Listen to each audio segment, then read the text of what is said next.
سلام دوستان، امروز اومدم که کیبورد گیمینگ کولر مستر ms110 رو براتون انباکس کنم. امیدوارم که از این ویدیو خوشتون رو بیاد. اگر از این ویدیو خوشتون اومد لطفا لایک و سابسکرایب کنید. بریم سراغ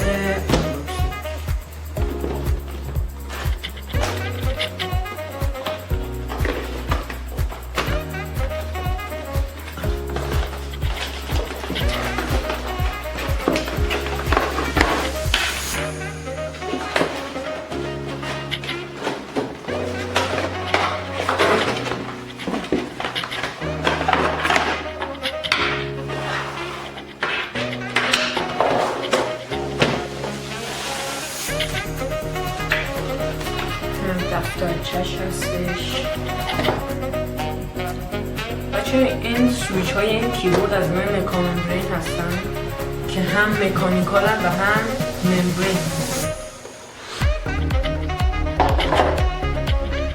بچه این کیبورد 6 حالت مختلف RGB داره که شما میتونید با این دکمه که آن لوگوی کولر مستر هستش با F5 نگه دارید و RGB حالت مختلفش رو میتونید با لوگوی کولر مستر با F5 رو عوض کنید. بچه این کیبورد دو موتورش RGB هستش. خط نازکی هست که اون خط RGB هست و جلوی کیبورد هم لوگوی کولر مستر که RGB هستش و بچه این هم زیر کیبورده که پایه هم داره، شما میتونید انباکس رو تنظیم کنید.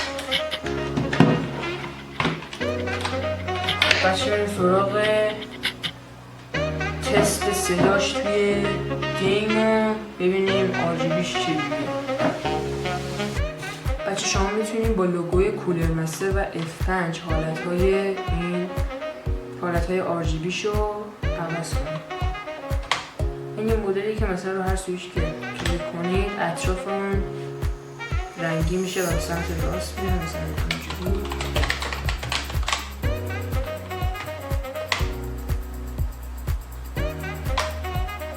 شما میتونید رنگش رو با لوگوی کولر مستر و F1 هم عوض کنید.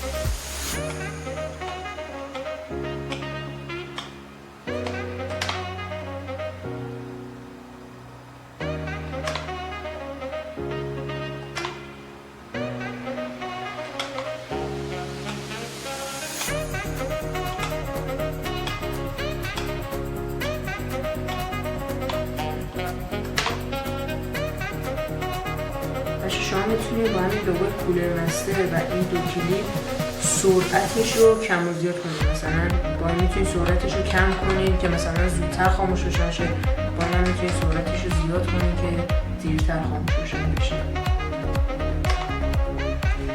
بریم سراغ مستر.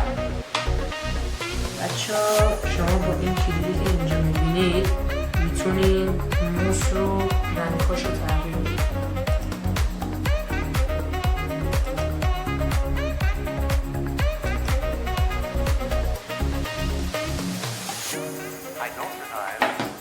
بچه بهتون گفتم دو تا داریم کیبورد RGB، مثلا شما RGBش میتونید ببینید دو تا داریم کیبورد رو که خیلی نمای خوبی به کیبوردتون میده. یه ذره صداش رو تست کنیم ببینیم چجوریه.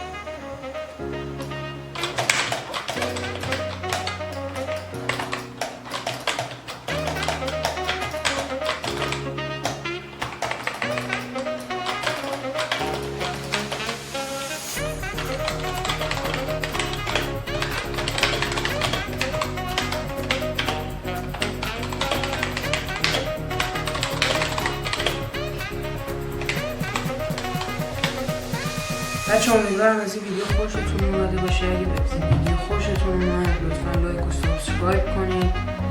تا ویدیوی بعدی، خدا نگهدار.